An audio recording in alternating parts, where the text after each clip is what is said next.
ನಮಸ್ಕಾರ ಎಲ್ರಿಗೂ. ನಾನು doctor Vishwanath Sindholimath, laparoscopic surgeon, Gokak. ಇಡೀ ಜಗತ್ತಿನಲ್ಲಿ ಪ್ರತಿ ವರ್ಷ ಮೇ ಮೊದಲ ಮಂಗಳವಾರವನ್ನು ವಿಶ್ವ ಅಸ್ತಮಾ ದಿನ, ವರ್ಲ್ಡ್ಸ್ ಅಸ್ತಮಾ ಡೇ ಅಂತ ಆಚರಿಸಲಾಗ್ತಾ ಇದೆ. ಅದರ ಪ್ರಯುಕ್ತ ಭಾರತೀಯ ವೈದ್ಯಕೀಯ ಸಂಘ ಗೋಕಾಕ್ ಶಾಖೆ ವತಿಯಿಂದ ಈ ಒಂದು ಜನಜಾಗೃತಿ ಕಾರ್ಯಕ್ರಮವನ್ನು ನಾವು ಹಮ್ಮಿಕೊಂಡಿದ್ದೀವಿ.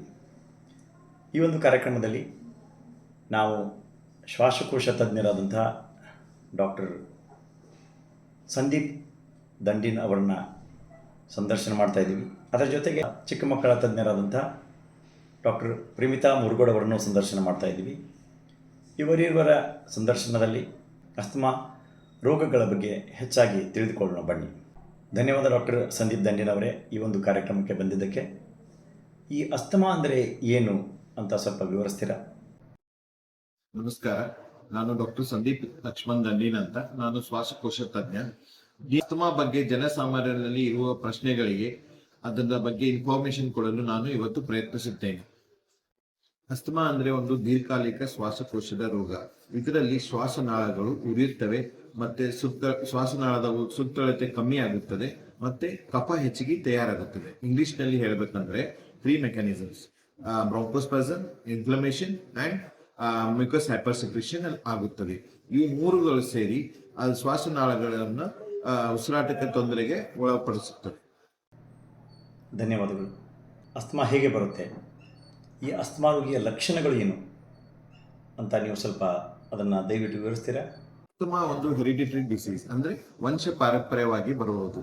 ಅಂದರೆ ನಿಮ್ಮ ತಂದೆ ತಾಯಿ ಅಜ್ಜ ಅಜ್ಜಿ ಇದ್ದರೆ ಮಕ್ಕಳಿಗೆ ಮೊಮ್ಮಕ್ಕಳಿಗೆ ಬರುವುದು ಸಾಧ್ಯತೆ ಇರುತ್ತದೆ. ಆಮೇಲೆ ನಾವು ಯಾವ ವಸ್ತುವಿಂದ ಅಲರ್ಜಿಕ್ ಇರ್ತೇವೋ ಅದರಿಂದ ಎಕ್ಸ್ಪೋಸ್ ಆಗೋದ್ರಿಂದ ನಮಗೆ ಅದು ಬರುತ್ತದೆ. ಅಂದರೆ ಧೂಳು, ಹೂಗುಚ್ಚು, ಪೊಲನ್ ಡಸ್ಟ್ ಅಂತ ಹೇಳ್ತೀವಿ ಅದು, ಮತ್ತೆ ವಾತಾವರಣದಲ್ಲಿ ಬದಲಾವಣೆ ಆದರೆ, ತಂಪ ಪಾನೀಯ ಸೇವಿಸಿದರೆ ಅಸ್ತಮಾ ಲಕ್ಷಣಗಳು ಉಂಟಾಗುವುದು ಹೆಚ್ಚಾಗಿರುತ್ತದೆ. ಧನ್ಯವಾದಗಳು ಡಾಕ್ಟ್ರೇ. ಈ ಅಸ್ತಮಾ ರೋಗದ ಲಕ್ಷಣಗಳನ್ನ ವಿವರಿಸ್ತೀರಾ?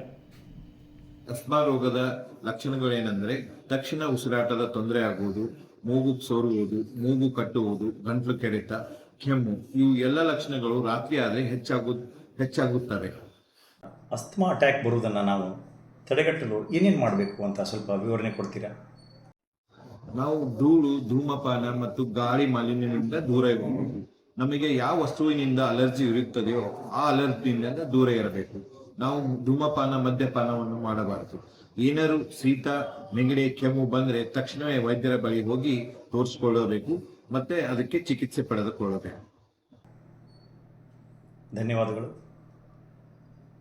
ಈ ಅಸ್ತಮಾ ಇದ್ದವರು ಯಾವ ಯಾವ ಆಹಾರವನ್ನು ತಿನ್ನಬೇಕು, ಯಾವ ಯಾವ ಆಹಾರಗಳನ್ನ ಅವ್ರು ಬಿಡಬೇಕು, ಯಾವ ಆಹಾರ ತಿಂದರೆ ಅದು ಜಾಸ್ತಿ ಆಗುತ್ತೆ, ಏನಾದರೂ ಅದ್ರ ಬಗ್ಗೆ ನಮಗೆ ದಯವಿಟ್ಟು ಮಾಹಿತಿ ಕೊಡ್ತೀರಾ? ಅಸ್ತಮಾ ರೋಗಿಯವರು ಹೆಚ್ಚಾಗಿ ತರಕಾರಿ, ಹಣ್ಣುಗಳನ್ನು ಯೂಸ್ ಮಾಡಬೇಕು. ಆದಷ್ಟು ಬಿಸಿ ಬಿಸಿ ತಾಜಾ ಊಟವನ್ನು ಸೇವಿಸಬೇಕು. ಹೆಚ್ಚು ಉಪ್ಪು, ಮಸಾಲೆ ಮತ್ತು ಕೊಬ್ಬು ಇರುವ ಪದಾರ್ಥಗಳಿಂದ ದೂರವಿದ್ದರೆ ಬಹಳ ಉತ್ತಮ. ಈ ಅಸ್ತಮಾ ಪೀಡಿತರು ವ್ಯಾಯಾಮ ಮಾಡಬಹುದಾ? ಹೌದು, ಮಾಡಬಹುದು. ಆದರೆ ತಕ್ಕ ಮಟ್ಟಿನಲ್ಲಿ ಭೇದಗೊಂಡ ತಪಾಸಣೆಯ ನಂತರ ಮಾತ್ರ ಮಾಡಬೇಕು. ಇದರಲ್ಲಿ ಯೋಗ ಇರಬಹುದು, ಸ್ವಿಮ್ಮಿಂಗ್ ಇರಬಹುದು, ಬ್ರೀದಿಂಗ್ ಎಕ್ಸರ್ಸೈಸ್ ಇರಬಹುದು. ದಿನನಿತ್ಯ ಮಾಡಿದರೆ ಒಳ್ಳೆಯದು. ಪ್ರತಿದಿನ ಸೂಕ್ಷ್ಮ ಶ್ವಾಸ ಅಭ್ಯಾಸವನ್ನು ಮಾಡಬೇಕು. ಅಂದ್ರೆ ಬ್ರೀದಿಂಗ್ ಎಕ್ಸರ್ಸೈಸ್ ಅನ್ನು ಮಾಡುತ್ತಿರಬೇಕು. ನಮ್ಮ ತೂಕವನ್ನು ನಿಯಂತ್ರಣದಲ್ಲಿ ಇಟ್ಕೊಳ್ಳಬೇಕು. ಧನ್ಯವಾದಗಳು. ಈ ಅಸ್ತಮಾ ಇನ್ಹೇಲರ್ ಅಂದರೆ ಏನು, ದಯವಿಟ್ಟು ತಾವು ಇದ್ರ ಬಗ್ಗೆ ಹೇಳ್ತೀರಾ? ಇನ್ಹೇಲರ್ ಅಂದರೆ ಔಷಧಿಯನ್ನು ಶ್ವಾಸನಾಳದೊಳಗೆ ತಲುಪಿಸಲು ಬಳಸುವ ಒಂದು ಯಂತ್ರ. ಇದು ವೇಗವಾಗಿ ಶ್ವಾಸ ಮಾರ್ಗದಲ್ಲಿ ಹೋಗಿ ಕಾರ್ಯನಿರ್ವಹಿಸುತ್ತದೆ. ಎಷ್ಟೋ ಜನ ಆ ಇನ್ಹೇಲರನ್ನು ಉಪಯೋಗಿಸಲು ಹಿಂಜರಿತಾರೆ, ನಮಗೆ ಮಾತ್ರೆನೇ ಕೊಡಿ, ಟ್ಯಾಬ್ಲೆಟೇ ಕೊಡಿ ಅಂತ. ದಯವಿಟ್ಟು ತಾವು ಇದ್ರ ಬಗ್ಗೆ ಹೇಳ್ತೀರಾ? ಇನ್ಹೇಲರ್ಗಳಿಂದ ಹಿಂಜರಿಯಬೇಡಿ. ಇನ್ಹೇಲರ್ಗಳು ಅತ್ಯಂತ ಸುರಕ್ಷಿತ ಮತ್ತು ಅವಶ್ಯಕ. ಇದು ನಿರಂತರ ಶ್ವಾಸಕೋಶದ ಆರೈಕೆಗೆ ಅತ್ಯಂತ ಸಹಾಯಕರವಾಗಿರುತ್ತದೆ. ಈ ಅಸ್ತಮಾ ರೋಗವನ್ನು ಶಾಶ್ವತವಾಗಿ ಗುಣಪಡಿಸಲು ಏನಾದರೂ ಚಿಕಿತ್ಸೆ ಇದೆಯಾ ಅಂತ ಅದರ ಬಗ್ಗೆ ಹೇಳ್ತೀರಾ? ಇಲ್ಲ, ಆದರೆ ಉತ್ತಮ ಔಷಧಿ ಬಳಕೆ ಮತ್ತು ಜಾಗೃತಿ ಮೂಲಕ ನಾವು ಅಸ್ತಮಾವನ್ನು ಸಂಪೂರ್ಣವಾಗಿ ನಿಯಂತ್ರಿಸಬಹುದು. ನಾವು ಲೈಫ್ ಸ್ಟೈಲ್ ಮಾಡಿಫಿಕೇಶನ್ ಅಂದ್ರೆ ಜೀವನ ಶೈಲಿ ಸರಿಪಡಿಸಿದರೆ ಅತ್ಯಂತ ಉತ್ತಮ ಜೀವನ ಬದುಕು ಸಾಧ್ಯ ಇದೆ. ಇದರಲ್ಲಿ ನಾವು ಇನ್ಹೇಲರ್ಸ್ಗಳನ್ನು ರೆಗ್ಯುಲರ್ ಆಗಿ ಯೂಸ್ ಮಾಡಬೇಕು. ಮಂತ್ಲಿ ಒಂದು ಹೋಗಿ ಚೆಕ್ ಮಾಡಿಸ್ಕೊಂತ ಇರಬೇಕು. ಸ್ಪೈರೋಮೆಟ್ರಿ ಎಕ್ಸಾಮಿನೇಷನ್ ಮಾಡಿಸಬೇಕು. ಅದಂತಲೇ ವ್ಯಾಕ್ಸಿನೇಷನ್ ಇಯರ್ಲಿ ಒನ್ಸ್ ಇನ್ಫ್ಲೂಯೆನ್ಸಾ, ಆಮೇಲೆ 5 ವರ್ಷಕ್ಕೊಮ್ಮೆ ನ್ಯೂಮೋಕಾಕಲ್ ವ್ಯಾಕ್ಸಿನ್ ಅನ್ನು ತಪ್ಪಿಸಬಾರದು. ಧನ್ಯವಾದ ಡಾಕ್ಟರ್ ಸಂದೀಪ್ ದಂಡಿನವರೇ ಈ ಒಂದು ಕಾರ್ಯಕ್ರಮಕ್ಕೆ ಬಂದಿದ್ದಕ್ಕೆ. ಈಗ ನಾವು ಚಿಕ್ಕ ಮಕ್ಕಳ ತಜ್ಞರಾದಂತಹ ಡಾಕ್ಟರ್ ಪ್ರಮಿತಾ ಮುರುಗಡ್ ಅವರನ್ನ ಈ ಚಿಕ್ಕ ಮಕ್ಕಳಲ್ಲಿ ಬರುವಂಥ ಅಸ್ತಮಾದ ಬಗ್ಗೆ ಕೇಳಿ ತಿಳಿದುಕೊಳ್ಳೋಣ ಬನ್ನಿ. ಡಾಕ್ಟ್ರೇ, ಈ ಒಂದು ಅಸ್ತಮಾ ರೋಗ ಚಿಕ್ಕ ಮಕ್ಕಳಲ್ಲಿ ಯಾವ ಯಾವ ಲಕ್ಷಣಗಳು ಇರುತ್ತೆ, ಇದರ ಮುಂಜಾಗ್ರತೆಯನ್ನು ನಾವು ಹೇಗೆ ಮಾಡಬೇಕು? ಎಲ್ಲರಿಗೂ ನಮಸ್ಕಾರ. ನಾನು doctor Pramita Chidri Murugod, paediatrician and neurologist from Gokak. ಮಕ್ಕಳ ಅಸ್ತಮಾ ಅಂದರೆ ಪೀಡಿಯಾಟ್ರಿಕ್ ಅಸ್ತಮಾ. ಇದು ಶ್ವಾಸಕೋಶದ ದೀರ್ಘಕಾಲ ಅಂದರೆ ಕ್ರಾನಿಕ್ ಕಾಯಿಲೆ. ಇದು ಮಕ್ಕಳ ಶ್ವಾಸನಾಳಗಳು ಬಹಳ ಅತಿ ಸಂವೇದನಶೀಲವಾಗಿರುವುದರಿಂದ, ಸೆನ್ಸಿಟಿವ್ ಆಗಿರುವುದರಿಂದ ಉಸಿರಾಟದ ತೊಂದರೆ ಉಂಟಾಗುತ್ತದೆ. ಮಕ್ಕಳಲ್ಲಿ ಅಸ್ತಮಾದ ಪ್ರಮುಖ ಲಕ್ಷಣಗಳೇನಾಗಿರ್ಬೋದು? ಉಸಿರಾಡಬೇಕಾದರೆ ಎದೆ ತುಂಬ ಸದ್ದು ಮಾಡೋದು, ಅದಕ್ಕೆ ನಾವು ವೀಸಿಂಗ್ ಅಂತ ಕರೆಯುತ್ತೇವೆ.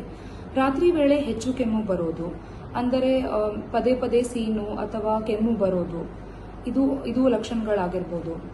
ಇನ್ನು ಮಕ್ಕಳು ಚಳಿಯಲ್ಲಿ ಅಥವಾ ಬಹಳ ಆಟವಾಡಿದರೆ ಇದರಿಂದ ಕೂಡ ಉಸಿರಾಟದ ತೊಂದರೆ ಉಂಟಾಗ್ಬೋದು.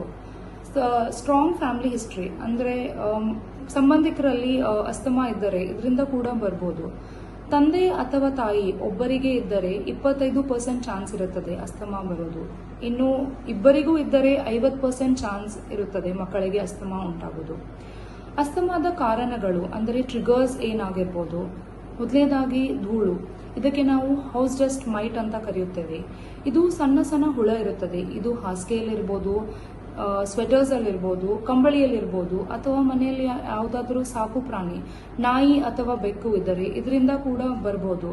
ಇನ್ನು ವಿಧವಾದ ಬೇರೆ ಅಲರ್ಜನ್ಗಳು, ಊಟದ ಯಾವುದಾದ್ರೂ ವಸ್ತು, ಶೇಂಗಾ ಅಥವಾ ಎಗ್ದಿಂದ ಕೂಡ ಬರಬಹುದು. ಇನ್ನು ವಾತಾವರಣ ಬದಲಾದಾಗ, ಗಾಳಿ ಬದಲಾದಾಗ, ಸೀಸನಲ್ ಚೇಂಜ್ ಅಂತ ಕರೆಯುತ್ತೇವೆ, ಇದು ಒಂದು ಕಾರಣ ಇರಬಹುದು. ತಂಬಾಕು ಅಥವಾ ಧೂಮ್ರಪಾನ ಸೇವನೆ ಮನೆಯಲ್ಲಿ ಯಾರಾದರೂ ಮಾಡ್ತಿದ್ರೆ ಅದಕ್ಕೆ ಸನ್ನಿಹಿತವಾಗಿ ಹೋಗಿ ಕೂಡ ಬರ್ಬೋದು. ಇನ್ನು ಅಸ್ತಮಾದ ಚಿಕಿತ್ಸೆ ಏನಿರ್ಬೋದಂದ್ರೆ ಇನ್ಹೇಲರ್ಸ್ ನಾವು ಪ್ರಿಸ್ಕ್ರೈಬ್ ಮಾಡ್ತೇವೆ. ಇನ್ಹೇಲರ್ಸ್ ಅಲ್ಲಿ 2 ಥರ ಇರುತ್ತದೆ, ಒಂದು ರಿಲೀವರ್ಸ್, ಇನ್ನೊಂದು ಕಂಟ್ರೋಲರ್ಸ್. ಇದರ ಬಳಕೆಯಿಂದ ಅಸ್ತಮಾನ ಕಂಟ್ರೋಲ್ ಮಾಡ್ಬೋದು. ಅಸ್ತಮಾ ಒಂದು ಕಂಟ್ರೋಲೆಬಲ್ ಡಿಸೀಸ್. ಸೊ ಅಂದ್ರೆ ಚಿಕಿತ್ಸೆಗಿಂತನೂ ನಾವು ನಿರ್ವಹಣೆ ಬಹಳ ಅಗತ್ಯ ಅಂತ ಹೇಳ್ತೇವೆ, ಪ್ರಿವೆನ್ಷನ್. ಟ್ರಿಗರ್ಸ್ದಿಂದ ದೂರವಿರೋದು, ಸೂಕ್ತ ಆಹಾರ ತಗೊಳ್ಳೋದು, ವ್ಯಾಯಾಮ ಮಾಡೋದು, ಶುದ್ಧ ಪರಿಸರದಲ್ಲಿರೋದು, ನಿಯಮಿತವಾಗಿ ಆಸ್ಪತ್ರೆಗೆ ಫಾಲೋ ಅಪ್ ಮಾಡೋದು, ಇದು ಬಹಳ ಅಗತ್ಯವಾಗುತ್ತದೆ. ಇದರಿಂದ ಅಸ್ತಮಾಗೆ ಬಹಳ ಹೆಲ್ಪ್ ಆಗುತ್ತದೆ. ಇನ್ನು ಒಂದು ನೆನ್ಪಿಟ್ಕೊಳ್ಬೇಕಾದ ವಿಷಯ ಏನಂತಂದರೆ, ಮಕ್ಕಳು ದೊಡ್ಡವರಾಗ್ತಿದ್ದಂತೆ, ಅಂದರೆ ವಯಸ್ಸು ಹೆಚ್ಚಾಗ್ತಿದ್ದಂತೆ ಸ್ವಾಭಾವಿಕವಾಗಿ ಅಸ್ತಮಾ ನಿಂತು ಹೋಗ್ಬೋದು. ಆದ್ದರಿಂದ ಮುಂಚಿತ ನಿರ್ವಹಣೆ ಬಹಳ ಅಗತ್ಯವಾಗುತ್ತದೆ. ಕೊನೆಯದಾಗಿ ಹೇಳಬೇಕಂದ್ರೆ ಅಸ್ತಮ್ಯಾಟಿಕ್ ಮಕ್ಕಳು ಅಂದರೆ ಭಯ ಪಡುವ ಅಗತ್ಯ ಯಾವುದೂ ರೀತಿಯಿಂದನೇ ಇಲ್ಲ. ಆ ಮಕ್ಕಳು ಸ್ವಿಮ್ಮಿಂಗ್ ಮಾಡ್ಬೋದು, ಯಾವುದಾದ್ರೂ ಚಟುವಟಿಕೆ, ಸ್ಪೋರ್ಟ್ಸ್ ಮಾಡ್ಬೋದು, ಓದ್ಬೋದು, ಯಾವುದೂ ಭಯ ಪಡಬೇಕಾದ ವಿಷಯ ಇಲ್ಲ. ಇನ್ನು ಒಂದೇ ಒಂದು ವಿಷಯ ನಾವು ಯಾವುದು ಜಾಗೃತಿ ತಗೊಳ್ಬೇಕಂದರೆ, ಆ ಮಕ್ಕಳಿಗೆ ನಾವು ಸೂಕ್ತ ನಿರ್ವಹಣೆ ಅಂದರೆ ಟ್ರಿಗರ್ಸ್ ಬಂದಾಗ, ವಾತಾವರಣ ಬದಲಾಗ ಅತ್ಯಧಿಕ ಕಾಳಜಿಯನ್ನು ವಹಿಸಬೇಕಾಗ್ತದೆ. ಧನ್ಯವಾದಗಳು ಡಾಕ್ಟ್ರೆ. ಎಲ್ಲರೂ ಕೇಳಿದ್ರಲ್ಲ ಈಗ ಅಸ್ತಮಾದ ಬಗ್ಗೆ, ಇದರ ಲಕ್ಷಣಗಳು ಹೇಗಿರುತ್ತೆ, ಇದು ಬರದಂತೆ ಮುಂಜಾಗ್ರತೆ ಏನು ಮಾಡಬೇಕು, ಇನ್ಹೇಲರ್ ಯೂಸ್ ಮಾಡೋದ್ರಿಂದ ಈ ಒಂದು ರೋಗವನ್ನು ಅತಿ ಬೇಗ ನಾವು ತಡೆಯಬಹುದಾಗಿದೆ. ಈ ಒಂದು ಸಂದರ್ಶನವನ್ನು ಹೇಳಿದ ಇಬ್ಬರು ವೈದ್ಯರಿಗೂ ನಮ್ಮ ಧನ್ಯವಾದಗಳು. ಇದನ್ನು ನೀವು ಕೇಳಿ ಈ ಒಂದು ಜನಜಾಗೃತಿಯ ಕಾರ್ಯಕ್ರಮವನ್ನು ಯಶಸ್ವಿಯಾಗಲಿ ಅಂತ ನಾನು ಹಾರೈಸ್ತೀನಿ. ಧನ್ಯವಾದಗಳು.